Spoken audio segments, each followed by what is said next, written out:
Do you see what I do for you?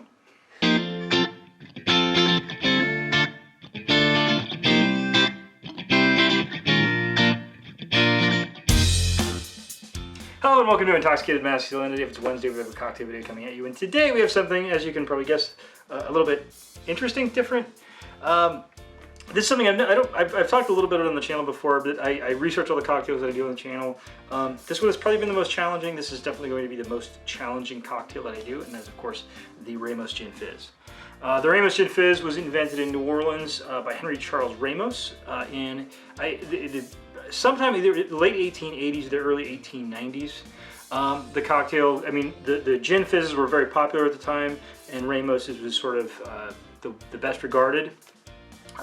It's also, if you look at older cocktail books, it won't be known as the Ramos Gin Fizz. It could be known as either the New Orleans Fizz or the one and only, which is what Ramos called it apparently.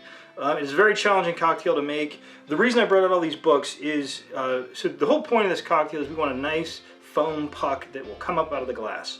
That is what we are desperately hoping to see on this video. Now how you get that varies by bartenders.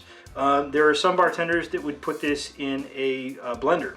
I don't want to do that. I think it might work, but I feel it's kind of like not really doing justice to the history of the cocktail. There is differences on what gins you use. There is differences on the soda, whether you put the soda water in first or whether you put it in afterwards. A whole bunch of differences. So this is gonna be my take on this.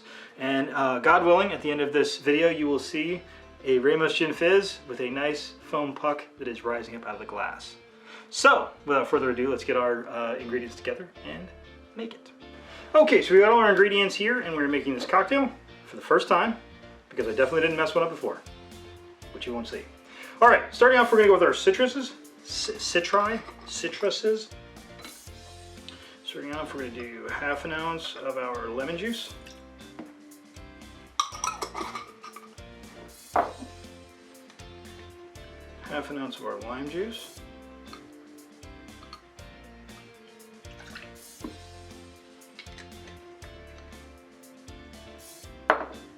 ¾ ounce simple syrup. Again, now these ratios are very different in different versions of this cocktail, so I'm kind of going with my best estimation what I think is going to be the best cocktail. Now the next ingredient is the one that you could have the most problems with, and that's your orange flower water. This can take over a cocktail very easily. So I have a dropper, not a dasher, so I'm going to toss in 6 drops, which is going to be around 1 dash of orange flower water. Okay. We want to get that flavor there, but we don't want it to take over. Since we're doing a fizz, I'm going to go ahead and use an egg white.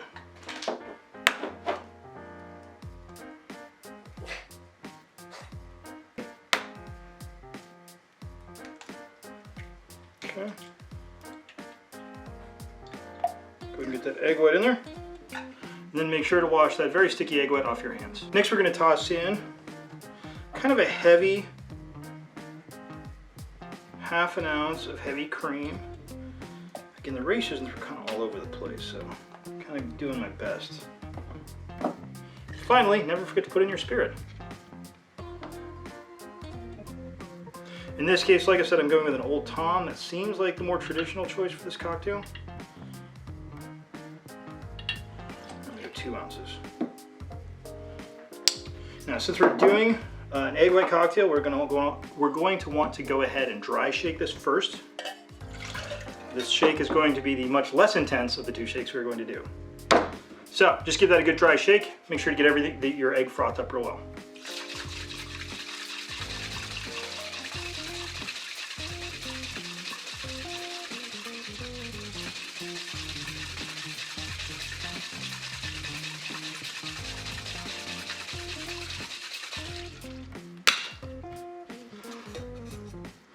All right, now we're gonna get some ice in here, and we're gonna give this our epic Ramos Gin Fizz shake.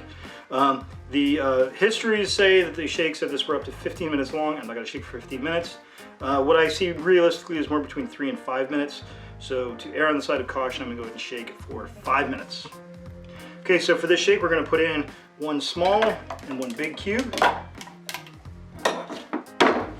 We're going to shake for 5 minutes.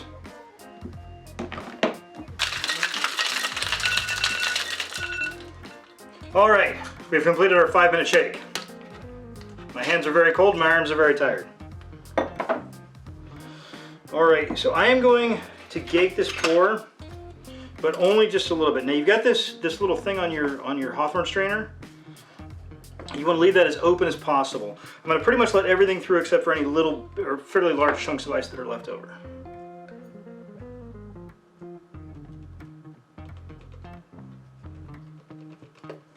All right. Now we're going to give this just a second for that foam to kind of solidify. And then we're going to pour in our soda water. So just give that about 20-30 seconds.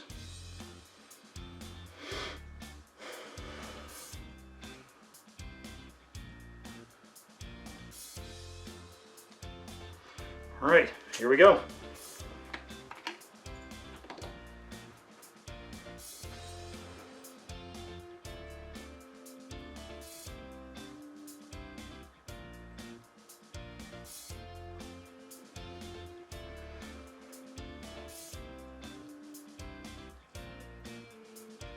All right, so we got our puck there. It's not quite as solid as I would like it to be, but I think I can definitely call that a success. As you can see, it's actually going to come up out of the glass and form this nice little crust on top.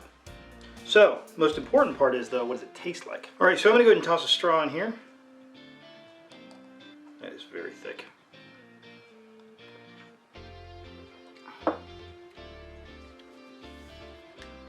It's real subtle, actually. So I was sort of debating what gin to use. I used the Old Tom.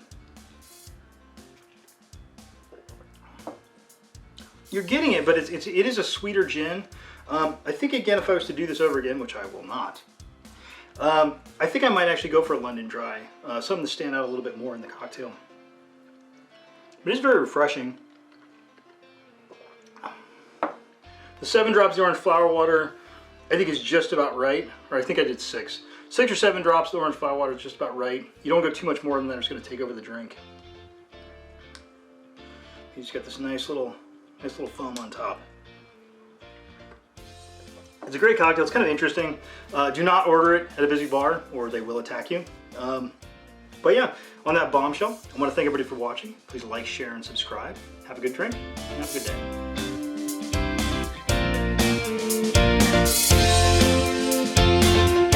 There's a little bit more drink left in my shaker than there was room for my Collins glass, so you can see we got a little bit nicer head out of it.